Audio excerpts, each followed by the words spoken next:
你会不会参加一场你不一定能活着离开的宴会？现在你已受邀了。主人优雅有礼，愿意倾听，甚至比你更懂你自己。他叫汉尼拔·莱克特，是一个心理医生，也是食人魔。但他不轻易动手，他只挑选无礼之人，然后将他们精心烹饪，一种顶级红酒，一切看起来很完美。直到你开始怀疑，刚刚他看你的那一眼是在欣赏还是在评估？最危险的从来不是他手上的刀，而是你坐他面前，被他一层一层的彻底看穿。你明明可以逃，却像中毒一样离不开脚步。这就是汉尼拔，个让人恐惧却又忍不住靠近的存在。但问题是，这样的人真的只是虚构的吗？还是你已经遇到了？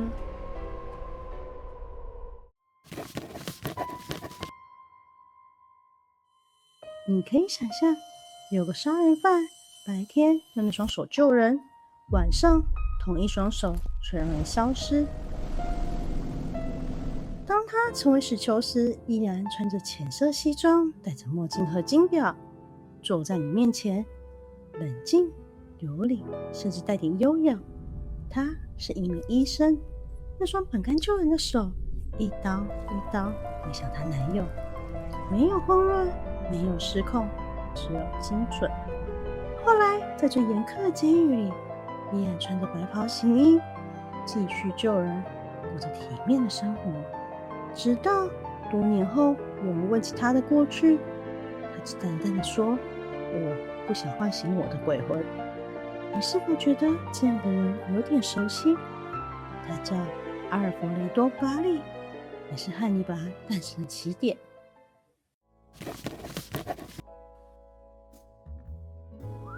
如果在街口遇上一个你的理想型，你会逃掉吗？如果他是一个连环杀手呢？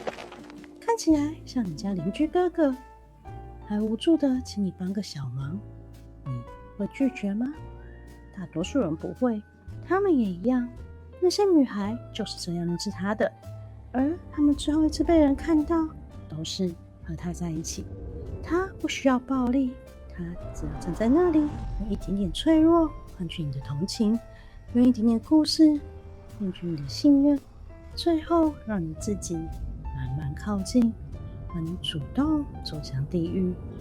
他即使沦为阶下囚，依旧迷人，亲自为自己辩护，把法庭变成他的舞台，观众席上坐满了爱慕他的女人，为他写信，为他疯狂，甚至嫁给他。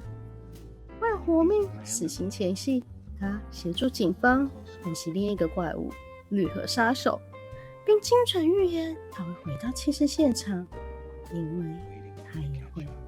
他的魅力不在优雅，也不在才智，而是你就是会不自觉靠近他。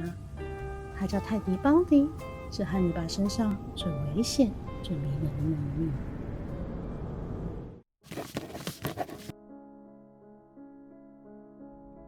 有些人你在酒吧遇到，会觉得他博学、深不可测，但如果这场相遇是在监狱里，而且他已经在那里待了50年，你还会想跟他聊聊吗？他叫罗伯特·莫兹利，起初他只杀了一个人，但进入监狱之后，他开始选人，他专挑那些他认为该死的人动手。3个罪大恶极的囚犯接连死在他手里，最后狱方为了关注他，打造了一间玻璃牢房。穿过17道肛门之后，尽头是一个透明的空间，他在那里独自待了46年。你可以看见他，他也在看你。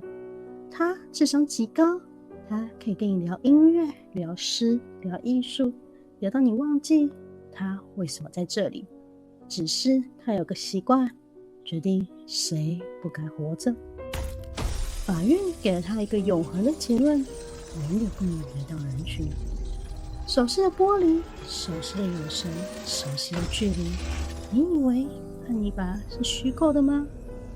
有人负责吸引你，有人负责看穿你，有人负责决定你该不该存在。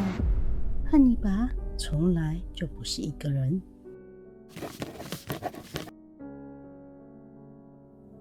汉尼拔一直在寻找一个能完全读懂他的人。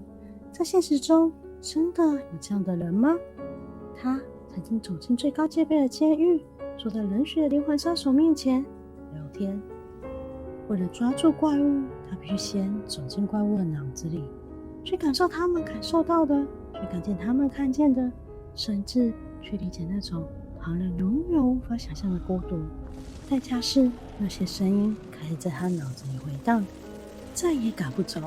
他也是声音太久了，久到汉尼拔知道他找到了一个走进过他世界的人，他叫约翰·道格拉斯。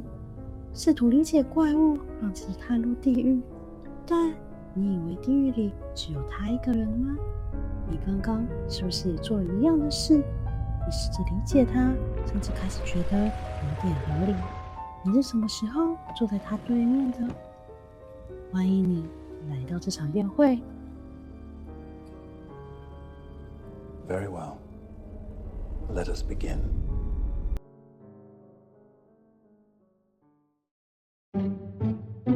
欢迎来到小角落。